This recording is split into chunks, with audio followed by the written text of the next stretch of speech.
Wir machen weiter. Ich freue mich, dass ihr alle da seid. Ihr könnt ja auch nachher noch Mittagessen gehen im Geschicke. Ein Hinweis noch draußen. Im Foyer sitzen im Moment Menschen auf Zündfunkwürfeln, bei denen ihr gerne eure Meinung dalassen könnt, was diesen Kongress angeht. Also was ihr am Programm gut oder schlecht findet, was ihr mehr oder weniger gerne hättet. Das geht draußen auf den Zündfunkwürfeln.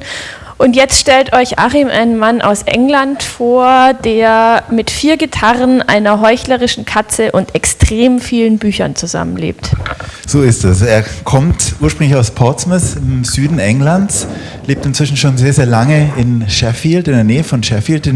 Bei uns auf der Seite ist auch zu lesen, er lebt einen Steinwurf vom Battle of Orgreave entfernt. Jetzt wissen die Nicht-Engländer gar nicht, was ist das überhaupt für ein Ort. Orgreave kennt eigentlich jeder Engländer, weil nach dem Miner Strike 1984, als die Minenarbeiter und die Stahlarbeiter gestreikt haben, das war unter der Zeit von Maggie Thatcher, gab es also in Orgreave einen unfassbaren Kampf zwischen den Stahlarbeitern und der Polizei. Es hatte mittelalterliche Dimensionen mit Hunderten von Verletzten. Das ist der Ort, wo er lebt. Sheffield übrigens auch eine Musikstadt. Da kam ja ursprünglich Heaven 17 her. Was haben wir noch? Die Arctic Monkeys. Cabaret Voltaire, also ein Ort, in dem viel Kreativität stattfindet, ein Ort auch der Transformation von der Stahlindustrie zu vielen modernen Ideen, die auch an der Universität geboren werden.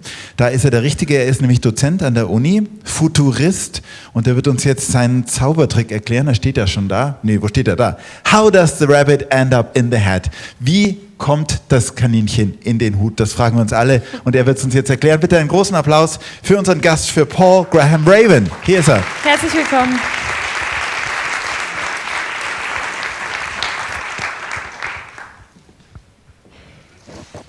Thank you. Friends, colleagues, comrades, thank you so much for inviting me to speak today and for welcoming me to your beautiful city. In these troubled times, I am glad that there are still plenty of us who see in our neighbours, whether in Europe or in the world, as potential friends rather than economic enemies. While it seems what barely passes for a government in the UK is determined to destroy the advances of the past 6 decades, I would like to assure you that there are many of us doing whatever we can to preserve them. But it is proving a struggle. There are dark forces at work in the world, and at the moment they seem to have the upper hand. And this is why I want to talk to you about the false promise of transhumanism and the forgotten gift of infrastructure. Way back in 1962, in an essay titled The Hazards of Prophecy, the science fiction writer Arthur C. Clarke proposed 3 laws. The first 2 aren't very well known, but I expect many of you are familiar with the third. Clarke's third law states that any sufficiently advanced technology is indistinguishable from magic. Clarke was not claiming that magic and technology are the same thing. Rather, he claimed that those untrained in either system would have no ability to distinguish them. Unless you've been shown how they work, both systems are opaque. They generate seemingly impossible outcomes, and they conceal the way in which those outcomes are achieved. Technology is not magic. But then, magic is not really magic either. Certainly not for Clarke, who was a serious rationalist and believed that all occult phenomena could be explained by scientific reasoning.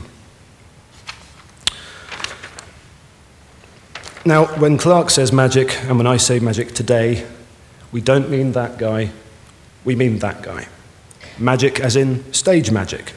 Magic as illusion. Magic as a trick performed for a willing audience. Magic as deception.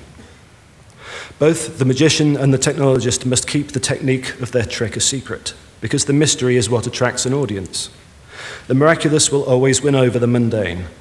If it's impressive to be given a large bunch of flowers or a cold drink, it is even more impressive to be given a large bunch of flowers or a cold drink that appeared instantly, as if from nowhere.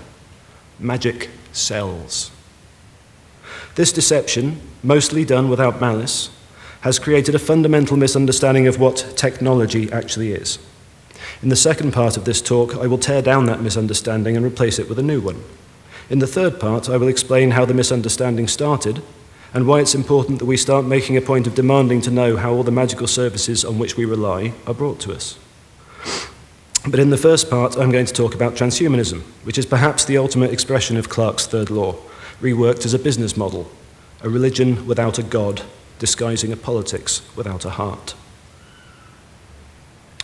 So what is transhumanism? Like socialist or patriot, it's a label that anyone can pick up and play with. There are many transhumanist organizations and groups, and therefore many different definitions of transhumanism.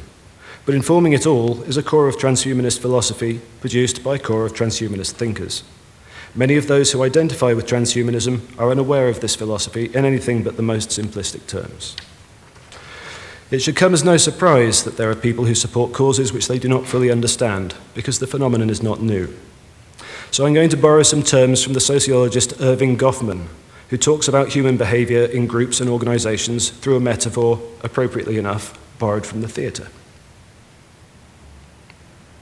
Goffman speaks of front stage behaviors, wherein we perform a role which is scripted or shaped for consumption by an outsider audience, and backstage behaviors, where the public face can be dropped in favor of a more candid and honest discourse with our fellow insiders, where the audience can't hear us. Or, to put it another way, the magician's performance of the trick is front stage behavior, while his preparations for the trick are backstage behavior. So, what is transhumanism's front stage?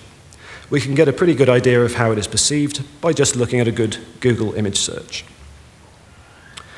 To most of its followers, transhumanism is the vague promise that the human self can be improved or transcended through the ever greater integration of information technology into the body. This requires what they call morphological freedom, the freedom to alter and extend your physical self in any way you choose. But note that those aren't really unfamiliar or particularly original images, are they? Good old cyberpunk, almost as old as I am. The popular figure of the cyborg is almost entirely the product of entertainment media, but science fiction works by metaphor. The cyborg is really something different, as I will explain later. So that's what transhumanism's selling. That's the front stage show, the promise that you can become sort of weird, bald robot person with USB ports in your head. Doesn't much appeal to me, I have to be honest, but it does seem to be pretty popular. Though I would say again that most people who call themselves transhumanists mostly admire this as an aesthetic or a look, or maybe an attitude.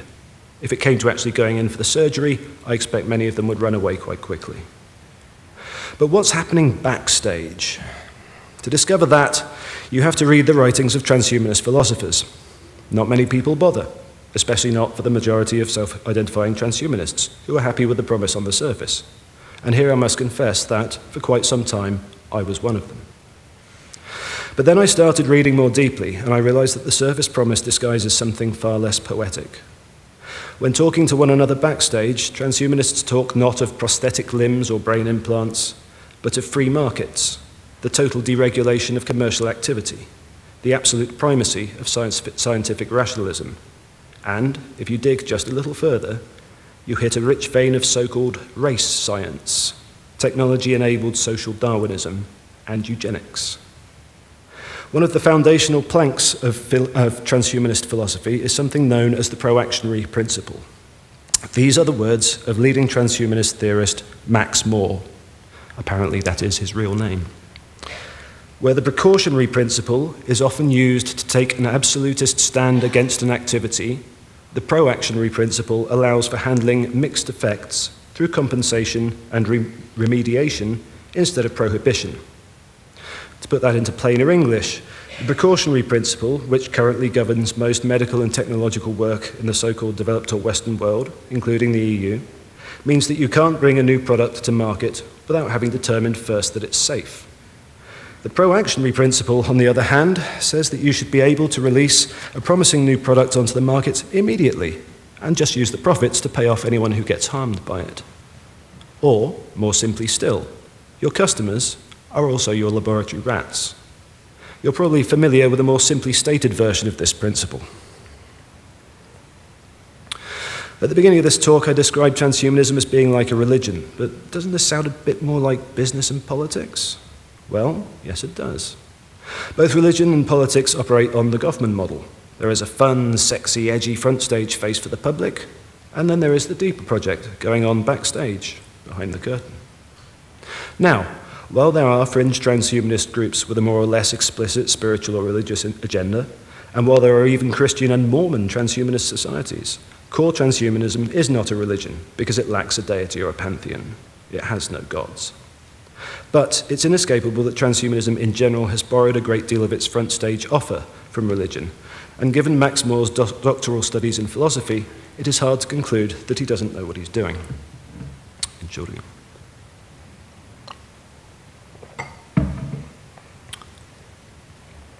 The same applies to transhumanism's notorious academic theorist Steve Fuller, who has had what we English would call a colourful career.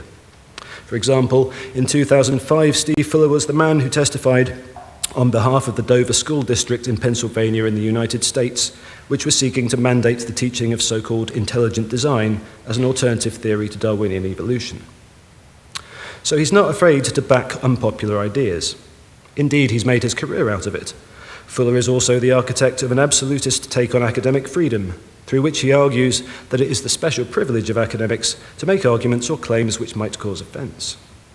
This is, of course, an academic version of the dubious special pleading about freedom of speech, which has become so prevalent in recent years. But given that Fuller does extend the privilege of his academic freedom to students as well as faculty, that means I am free to point out that such arguments are almost always used by those whose freedom to speak is already completely unrestrained, if not in fact subsidised by the state they rail against, and are therefore best taken as the mark of one who revels in provocative falsehoods for political ends, or to use the more common term, a troll. But this is the same Steve Fuller who co-wrote a book called The Pro-Actionary Imperative. I was asked to review this book, and I can tell you, complete with citations and page numbers if you'd like them, that it is a vile chunk of sophistry and shameless historical distortion that uses Moore's pro-actionary principle as the basis of a future transhumanist society based on utterly unregulated markets, genetic capital, race science, ethno-nationalism, also known as white supremacy, and mandatory eugenics. The book is full of arguments designed to illustrate not only the commonalities between transhumanism and the more rapture-oriented end of the Christianity market, so eternal life, personal transcendence, and a justification for one's sense of self-righteousness, but also those between transhumanism and the libertarian belief system known as the Californian ideology. It is, as Fuller says in his introduction, an attempt to make transhumanism into a coherent political project. But it is also an attempt to market transhumanism as a political movement with crossover appeal, which might successfully link up antagonistic groups who do not usually normally get on, such as venture capitalists and evangelical Christians, perhaps, into a coalition against regulation and restraint of all kinds. Now, back when this book was first published in 2014, I'd have said there's very little chance of that actually happening. Sadly, a lot has changed in the last few years, hasn't it? So I'd advise against complacency. Billionaire PayPal founder Peter Thiel, aspiring vampire and ardent anti-democrat, gets a thank you for helpful feedback from Steve Fuller in the back of his book.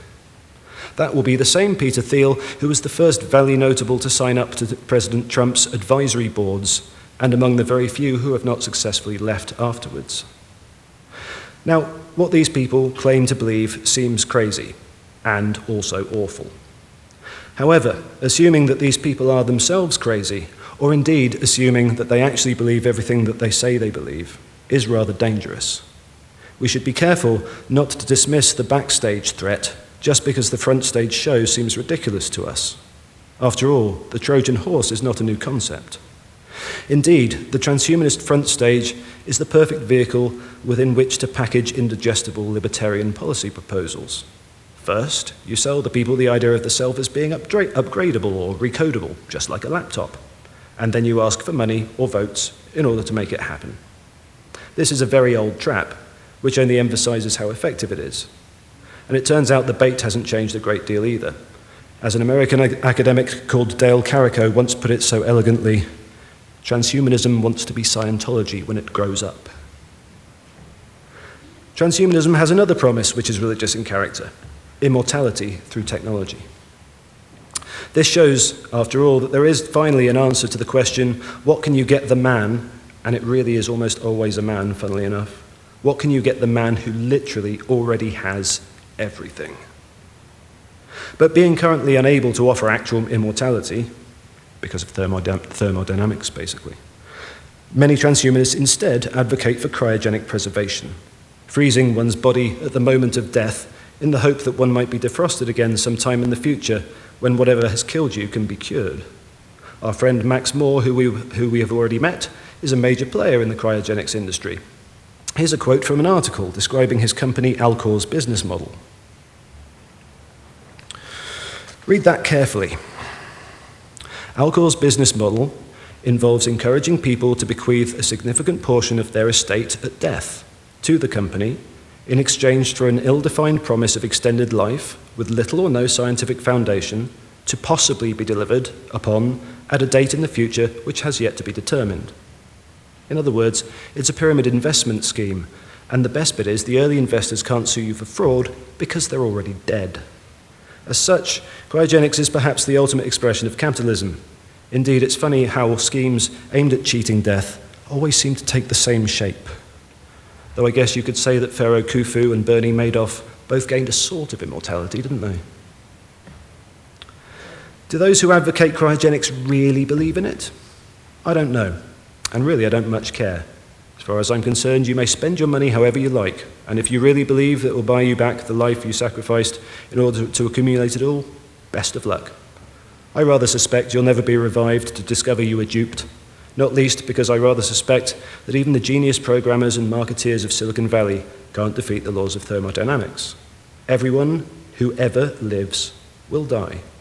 You, me, Trump, Thiel, everyone will die. The only question is, how soon? Which brings us to the rhetorical glove puppet of life extension science, which is the slightly more plausible remix of the immortalist promise. The logic here is simplistic. It concludes that if life is good, then more life must be more good. Therefore, if techniques can be developed that can extend lifespans, it is our moral duty to get on with it immediately.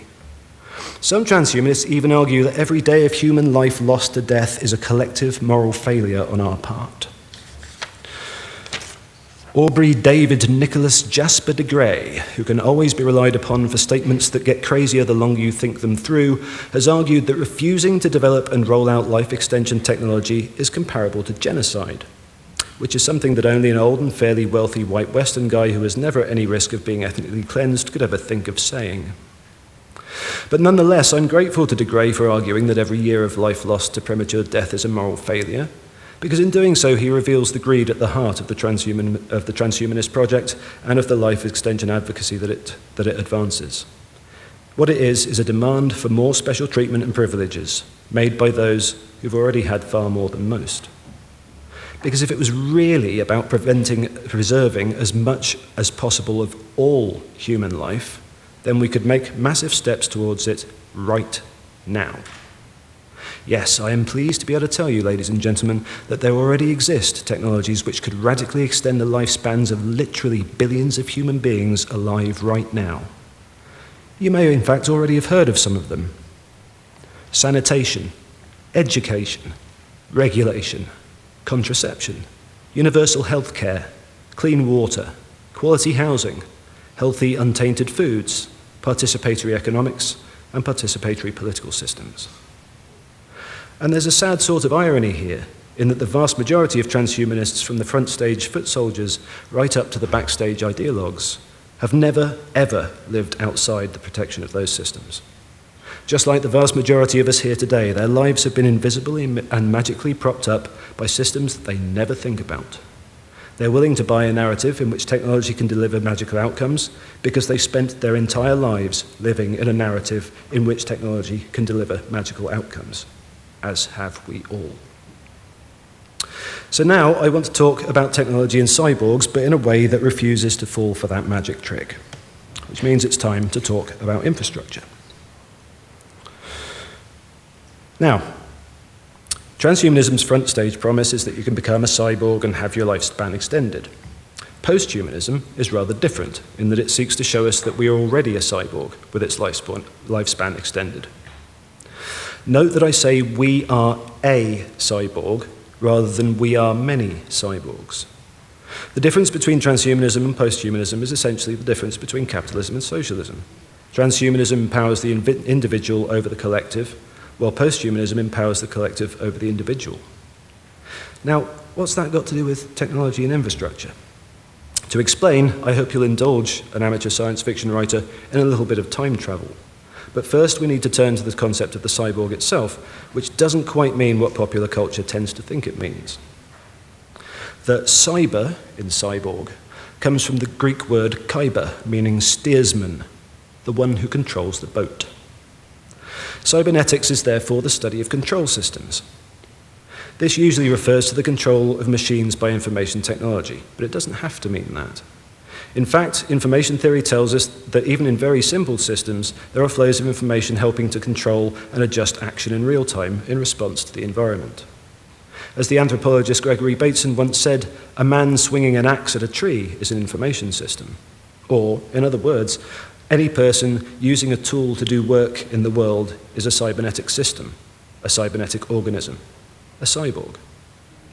What this means is that when early human hunter-gatherers first learned how to knap flints and sling their babies across their backs in animal skins, they too became cyborgs, organic creatures extending their baseline abilities through the use of prosthetics, through the use of tools.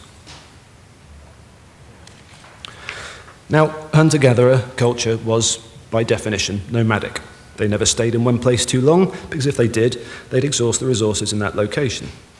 Even then, however, human activity was shaping the environment through the overhunting of game to extinction, for example, and by the uncontrolled deployment of fire. We've been messing with the environment for a very, very long time.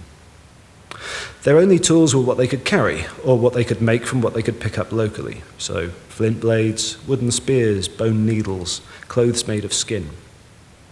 These were what I call pure tools, tools that do what they do in and of themselves, tools you can use anywhere.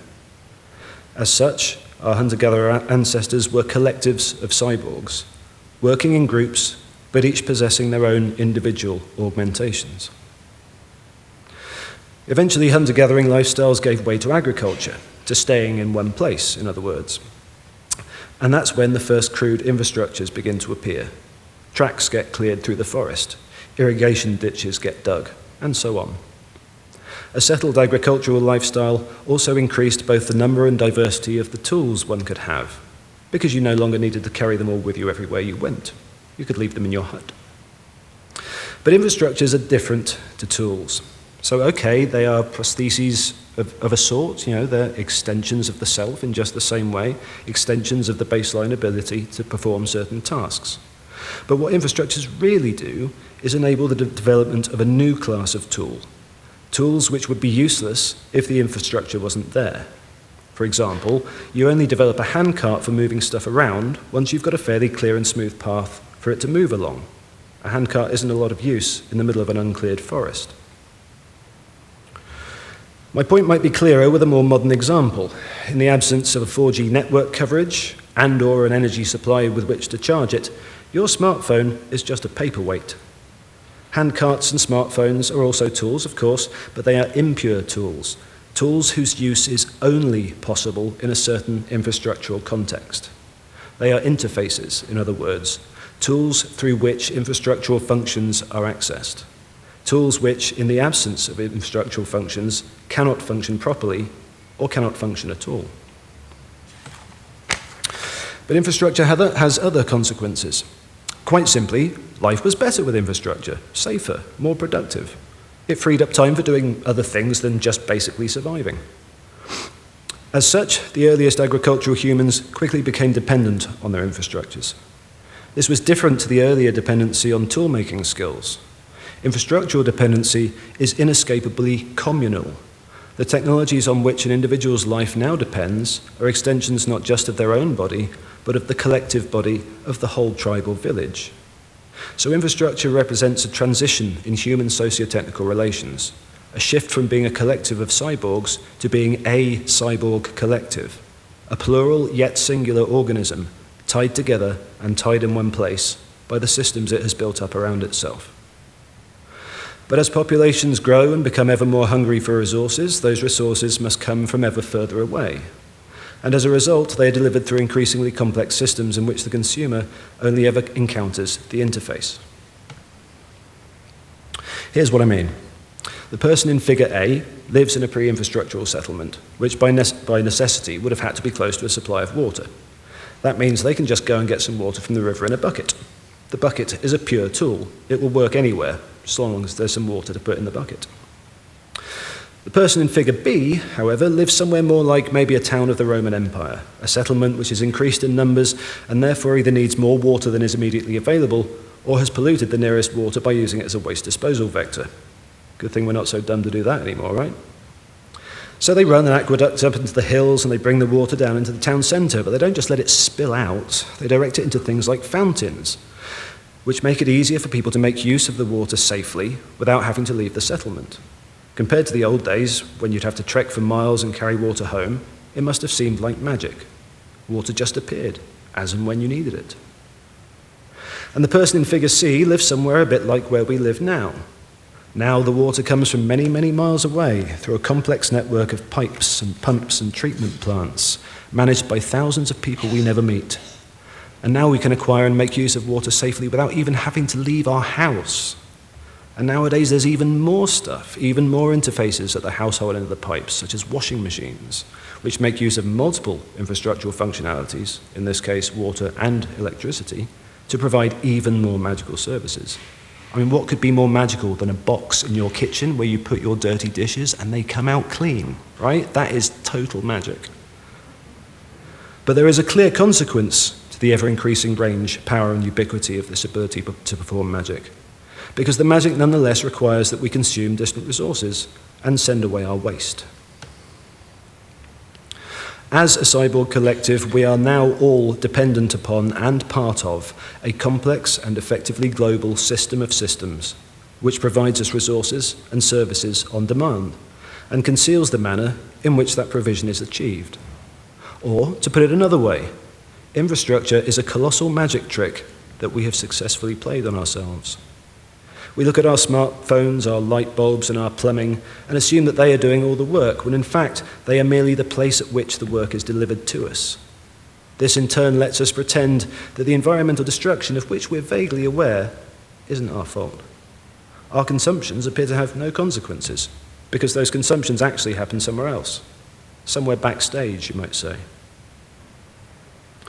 Perhaps you're thinking I'm about to recommend we go back to nature. Well, there is two problems with that plan. For starters, there is not enough nature to go around.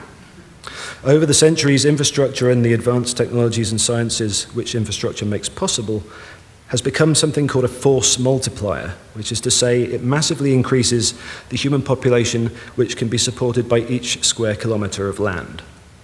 At a very, very generous estimate, the Earth on which we live might be able to support up to 100 million humans living a hunter-gatherer lifestyle, with no infrastructure, no agriculture, no magical systems at all. What that means is that if we chose to do without these things, we would also have to choose which 7.5 billion people of the 7.6 billion people currently alive would have to die. I don't think that would be a very fun discussion, do you? No, we are stuck with infrastructure now. We fell for the trick, and there is no going back. The second problem with going back to nature is that there is actually no such thing as nature. It's another magic trick.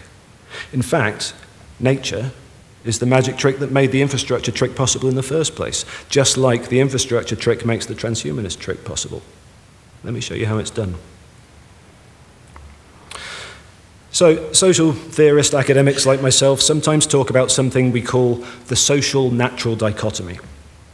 Like most sociological concepts, it's a bit complicated, but the basic point is that there's a false distinction we make all the time between the social, which is to say the things people do and have done, and the natural, which is that which we haven't messed with yet. The natural is the world as yet untouched by human action. There's two problems with that. For a start, as already discussed, there's hardly any part of the planet which doesn't already show the signs of human action. Most of the landscapes we prize as natural are in fact nothing like they were before we first turned up. We cleared trees, grazed land, diverted rivers, drained swamps, planted new trees and foreign plants, different species quite often, sometimes from very far away. We bred new animals that made their own marks on the landscape. The list goes on. So either nothing is natural or everything is natural. which isn't very helpful when you're trying to decide how to go back to nature. The second problem with the natural is that it's an idea that actually only emerged during the period when we started building what we would recognize as the first modern infrastructures. I oversimplify a lot here by necessity, but the natural is part of the philosophical pushback of the Romantic era against the Enlightenment era which preceded it. And the Enlightenment, at least in Britain, pretty much overlaps with our first great national road building project, the turnpike system, which was kind of like an autobahn of its time. Now, before turnpiking radically improved the conditions of travel in Britain, there was nothing romantic about the world beyond your village or town. On the contrary, the wilderness was unknown, liminal, and populated by monsters, whether animal monsters such as wolves and bears, or human monsters such as witches and highwaymen and brigands and people who didn't like the government, whether imagined or otherwise. Most people literally never went there, because the vast majority of people at the time had no reason to ever leave their own village. Everything they needed was already there. Those who had to pass through the wilds, mainly merchants, messengers, and the military, either passed through quickly or in force, or both. The creation of reliable roads and navigable waterways, however, quickly dispelled that aura of mystery and danger and opened the wilds up to exploration and to exploitation. Infrastructure began a process of folding or compressing space, turning what was once the outside into the inside. Where once the wilds had surrounded little pockets of civilization, now civilization found that it had little pockets of wilderness caught in its infrastructural net. And so the dangerous wilderness became something smaller, softer, sweeter, a lost thing, an Eden from which we somehow ejected ourselves. The natural had dwindled away and receded into the distance, and this seemed to be the work of technology, which is by definition the work of humans. And so arises a conceptual split between the work of humans, the social, and what was supposedly untouched by humans, the natural. Max Weber, one of this fine city's greatest ever thinkers, famously described this process as, and I hope you will excuse my awful German, die Entzauberung der Welt, the disenchantment of the world. Where once our environment had provided for us by the ineffable grace of God or whatever else you chose to believe in at the time, now technology was doing the work. There would be no more miracles unless they were made by man. And indeed, people turned to technology as a source of miracles and as an object of awe and even worship, even as they lamented the shrinkage and disappearance of the natural. But as we found back in part one of this talk, technological magics quickly become banal. A trick you see performed every day without fail stops being a magic trick and starts just being another service you can buy. And so in order to compete, the technologist has to make his technology ever more magical. He has to make it bigger, better, faster, and more, as one of my favorite bands once put it, using a very appropriate image. Now, in truth, there have been very few new ideas since the Industrial Revolution, merely refinements and enhancements of ideas that were familiar to the Victorians and indeed to people earlier than them. It's important to think of technology in terms of its function rather than the manner in which that function is provided. Now, this is not to diminish achievements like steam power or electricity or anything else. I work with engineers, I respect what they do immensely, and our lives would be very difficult without them. But it is important to recognize that these achievements represented ways of doing the same things we've always done, just more quickly and easily. Even the internet itself, often held up as the greatest pinnacle of human technological endeavor, was already implicit in the telegraph systems from which it evolved. And the telegraph merely replaced the relays of runners and horsemen used to deliver information from location to location before we thought of making wires to do it.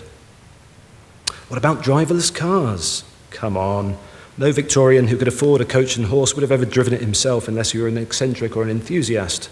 That's what servants were for, and if they could have done without the servant, who would after all have been far more costly than the coach and horse itself, not to mention a person of inferior class, you can be sure they'd have gladly done so. Powered flight is perhaps the only true novelty we've achieved since the invention of the steam engine, and you can tell the next innovation consultant you meet that I said so. Because innovation is a marketing term, and nothing more. A way of repackaging the mundane in a wrapper of novelty. Innovation, in other words, is the name we now use for magic. Innovation is just the newest version of the trick. the latest way of getting the rabbit into the hat. Nowadays, the rabbit in question is resources, services, information, all delivered into your hands as if out of nowhere. The magician's hat is your interface device, your smartphone or your laptop, or your creepy in-house listening device from Amazon. It's the only part of the rabbit displacement system that you notice, because it is to the hat that the magician is always careful to direct your attention. While you're watching the hat, you're not watching his other hand, or his assistant, or the rather dull-looking apparatus that just happens to be stood around him. Ignore all that and look at this. The magician's hat is the tap in your bathroom, it's the washing machine in your kitchen, it's the smartphone in your pocket. The assistant and the magician's other hand are the infrastructures to which they are connected. The sense of magic condenses at the point where we seem to have agency. The magician is so confident now, he even lets us pull the rabbit out of the hat for ourselves. We can perform the trick without him even being there, without him even telling us how it happens. But it takes a lot of work behind the scenes to get the rabbit into the hat. Remember how I said that infrastructure conceals the consequences of our consumption? Well, this is what the backstage process of modern infrastructural magic actually looks like. Magic is extraction. Magic is exploitation. Magic eats up the earth in places we never go. Magic eats up people we'll never meet. And all because we'd really like to watch that new movie right now, or to have that new dress to wear tomorrow night, to have a nice long warm shower any time we like. All because there's literally nothing more attractive than the idea of owning a magic wand of your very own. And you know it's true, because I'll bet that, just like I have, you've got one in your pocket right now. This isn't an original idea to me, I'm afraid, as much as I'd like to claim it was. Karl Marx first made this point I'm now making, and he made it 2 centuries ago. In the introduction to Das Kapital, he described capitalism as being like a magic cap that fools us into thinking that technology and capital is the source of production, when in fact productivity is the result of the combination of labor and resources taken from the world. And the point is that transhumanism is the ultimate iteration of Marx's magic cap, because it claims that you can have every imaginable magic power you want, and you'll never have to lift a finger, nor even know how it's made to happen. Transhumanism promises not just the magic, but to turn you into one of the magicians. Never mind the details, never mind how the tricks are actually done, we'll get to that later. Just sign here, hand over your money, and lay down while we prepare your implants. Lay down and wait while we make you a god. Enough, I say. It's time we learn to distrust magicians, who after all are only showmen. We must begin to insist on being shown not just the trick, but the manner in which the trick is performed. We must insist on a world in which everyone gets to see what's on the other end of their logistical supply chain. We must demand to know how the rabbit gets into the hat, because the only defense against a confidence trick is to refuse to grant the trickster your confidence, to question everything, to watch what the other hand is doing. This is not an easy thing to do, because as any magician knows, we quite like being taken in by a seemingly impossible promise, as the Brexit referendum result illustrates all too clearly.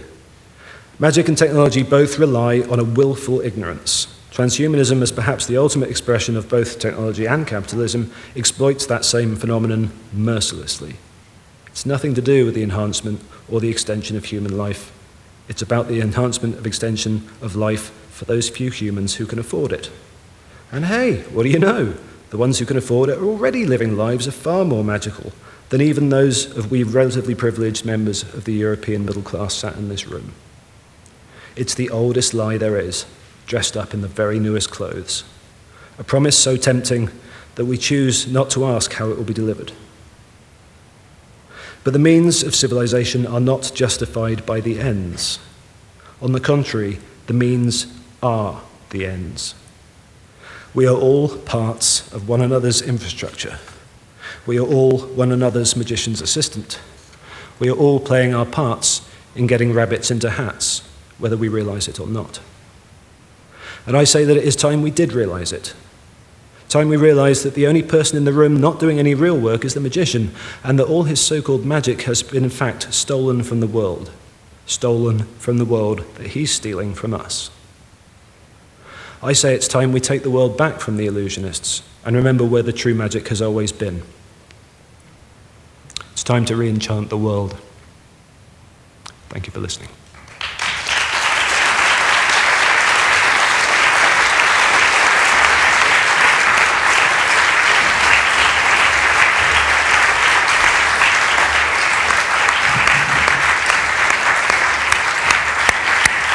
Thank you very much, Paul. Paul Graham Rabin, thank you.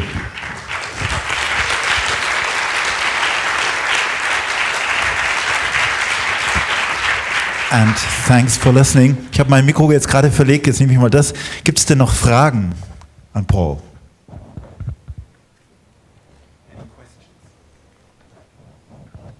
It's okay, I don't bite unless you ask really nicely.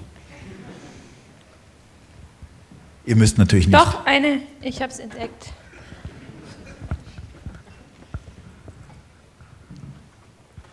Hi. Oh, it's fine. Thank you for the talk. My question would be, if a good fairy appears, would you tell the fairy to completely take away all transhumanism shit they've put here? Or is there any way where you could see it being a positive influence? Is there any system you could imagine where it could have positive influences?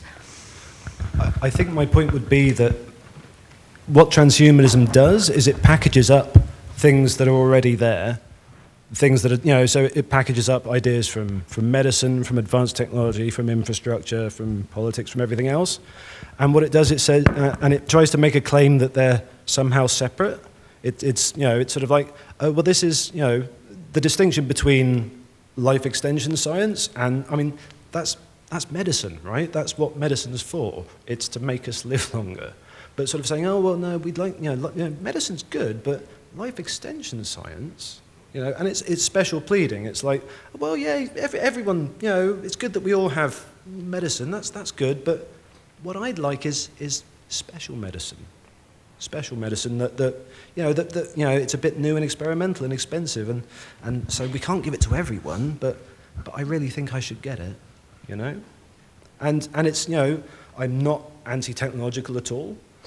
What I am very opposed to is the duplicity, the tactics by which technology is made to everything disappears backstage, right? And if it's backstage, they can tell you whatever you like about it, and you won't know. And they can change the way it works, they can change the rules of who gets to use it, they can change the rules of how much it costs. All because it's happening back there. All I want is to open the curtain. Gibt es noch Fragen von euch da hinten? Ich wollte noch mal dazu sagen, für versierte Schulenglischsprecher wie mich dürft ihr auch gerne auf Deutsch fragen und wir stokeln dann eine fachgerechte Übersetzung zusammen. Hi, thank you for your talk. I just have a question. If when you said we have to put it down. Well, this magic eats up nature, people, and we have to ask to look. Basically to draw it into our sphere and to look at the other side. Does something like what happened in France, I think it was this year or late last year, that they made a new law that makes it compulsory basically for big French companies, if they produce in another country, that their, Zulieferer? Suppliers, for example, in that country, that they are also now, French law applies, like, security, safety of workers and so on. Of course, there's lots of exemptions to that law. It's only for, companies that have more than 300,000 employees, whatever. But just, that gave me a bit of hope. I thought it was a good sign. Does it also give you hope, or do you think, actually? Yes, I think that is a step in the right direction. It's a recognition. If nothing else, it's a recognition of how huge that imbalance is, right? the incredible difference between the security we enjoy here in Europe and the security at the other end of the supply chain in China or India or wherever it is. So yeah, that is a good start. As you say, actually, sort of making it more widely applicable and actually enforcing it will probably prove to be pretty tricky. But yeah, that is definitely a step in the right direction. But that will need to be balanced by, as with all political actions, you can't get anything done without political buy-in from the people. And the tricky bit, for me as a sociologist and for me as a human being, is how do we get people to care enough to look? That's the laws like that will help, but they won't get enforced until we insist they're enforced, because the businesses won't bother to do it unless we're watching over their shoulders. Wir fangen hier an und ich komme dann zu dir hoch. Thank you very much for your talk. It was very interesting. I have a question. Maybe I did get something wrong. Did you say that the smartphone makes us to cyborgs? No, all technology makes us cyborg. All technology, but up to now my view of a cyborg is somebody who has implanted something. So the smartphone is not implanted. No. If I don't want to use it, I can switch it off and lay it aside. But on the other hand, I see maybe you are forced to use a smartphone. Or not, maybe a smartphone is too simple. I don't use any smartphone, but I have to use a computer. So this was for me not an easy issue to buy a computer, because I was forced to use a computer. I am not against a computer because I have to work during the day, but this was in the lab. When I went home, I did not want to do anything with no computer, but I was forced to use one because you cannot take part in everyday life without this machine. And so this is your idea of a cyborg. Yeah, pretty much. It's like I say, this is just where all those networks end for you. And at the other end of this is, you're all at the other end of this. Everyone's all at the other end of this. We're all tied together by it. And as you say, in a way, you've actually illustrated it far more effectively than I did. You are. I mean, it's not like someone comes round your house or anything and sort of threatens you with a hammer and says, you've got to use a computer, but you just can't participate if you don't, right? It's, and especially now, we're getting let's use an example from the UK at the moment, where our wonderful government is putting in a new system for welfare, to basically to save on having staff and offices and stuff like that, it's mostly delivered online. Which sounds perfectly sensible until you realise that the people most likely to be in need of those welfare payments are in that very bottom demographic of the country, in which only 40% of people have a computer or internet access at home. And there's literally no other way to apply for that welfare anymore, apart from to go to a job centre, of which there are fewer every week, and use the machines there. Right? So again, you're being forced to play, and you're forcing those who are least able to afford to play to do so. So yeah, it's there's and that's the thing. The part of the problem is human language, because we are, because we have a self, or we believe we have a self. All our language for describing agency and action is about cause and effect, right? X does one thing, then Y happens. But this is a systemic causality, right? Those pressures are coming at you from multiple tiny influences and changes everywhere. It's not like you could run up to someone and say, right, stop hassling me. I don't want to get a computer now. Leave me alone, because it's everything and everywhere, and we're all subject to it. But we are all also accidentally, I think most of us, and not, there's no malice to it, but we're all part of those systems as well. We're all pressuring each other, and we're all being pressured by one another. And it's only when we see through and realise that there's a bunch of people in the middle making an awful lot of money out of that, that's when we start winning. Thank you very much. So, jetzt, wer war der Kollege da oben? Es gibt noch 2 Fragen. 2 more questions.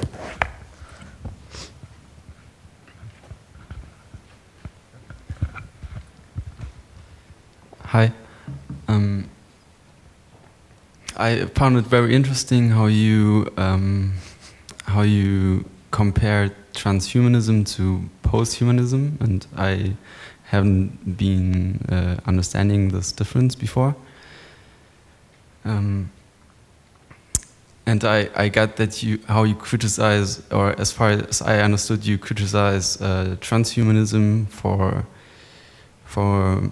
making only a few people to cyborgs, while the posthumanism seems to try to make one cyborg out of all of us, maybe. But my question is, do you kind of see, or do you kind of see? What, I think it was already asked that, whether you see some hope in transhumanism, but my question is whether you see hope in post-humanism. Well, so just just to clarify the point. So transhumanism promises you can become one in the future. Posthumanism tells us that we already have been. Literally, for thousands and thousands of years, we have always been cyborgs. We have always been a cyborg. As soon as we started building roads, improving rivers, railways, telegraph lines, all of that stuff, going all the way back, right from that point, we have been one collective cyborg organism. So it's, so I do see, yes, I suppose to answer your question, I do see, I see posthumanism as inherently more hopeful, because transhumanism says, well, we can, it'll be really hard and expensive, but we can do some amazing things for a few people. Whereas posthumanism is like, well, forget that. Look at what we've already done, right? Look at what we've already done. And we just dismiss it as mundane because it happens every day. And the fact that it happens every day is what's so bloody magical about it, right? And you've got these guys in Silicon Valley saying, well, I think I want more technology. It's like they've never lived a life untouched by technology. I'd love to drop those guys into a slum in any city in the world. I mean, to send them out to sleep with those guys who sleep outside the station in Munich for the night, right? Because they know what it's like to live without infrastructure. They know exactly what it's like. So there is hope, because posthumanism says, look, there's no future about it. We're already an incredibly advanced, multiple, connected being. And we can make that better if we like. I think we should. And we should certainly distribute the benefits of that more widely. My objection to transhumanism is basically, it says the same thing, but it says, but me first, yeah? So, dann machen wir hier, glaube ich, noch eine letzte Frage. Hello. You criticize transhumanism for a few people, for rich people. I heard out two lines of critique. First, the line that it may be disgusting or inhuman against others or against common resources. There I'm fully with you. But when I look to the most technical developments, maybe ABS in cars or so, at first it was a development only for the very expensive Mercedes cars 20 years ago. And only few people could afford it. But I think it was good to realize it. It was an argument to sell it to them because they financed the development, and now we have it in common. Isn't it similar to transhumanism? Well, yeah. So I think I see where you're going with that. The distinction I'd make there is ABS is certainly a technology that has saved lives, but it's only saving lives that had been put in threat by the invention of the car, right?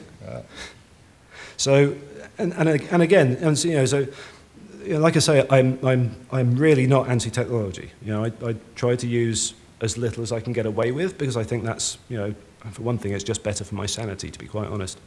But it's not about saying, technology is terrible and we mustn't invent new things. It's not about that at all. It's about we must be very wary of people who say well, we should develop some new technology and special things that I particularly want. And, you know, those things that other people need, yeah, they're important, but not as important as what I want.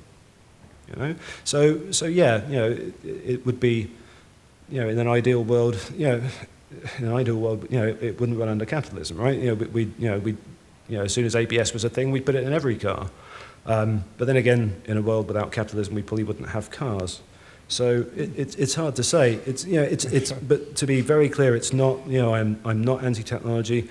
I am not opposed to the invention of new things. I'm not opposed to the invention of new medicines that extend life expectancy. I just want us to understand that when people make these very special claims and start using special magic words, we should be wary because, if someone just wanted to make products that would make everyone's life better, there are people out there doing it all the time. They don't need to go shouting to, they don't need to go speaking to President Trump and asking for tax breaks, right? Because, it's like they've got a good product that's going to sell. No. But it's once you get these people sort of saying, well, we'd like to do some special research, and it's very, very important. Maybe we could have some tax breaks or something like that. It'll be really good when we get it finished.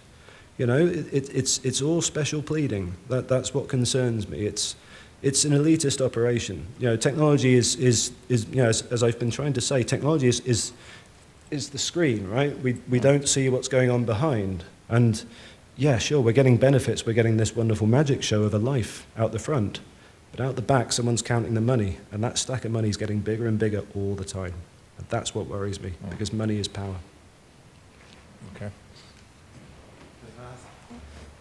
Thank you very much. It's been a big pleasure.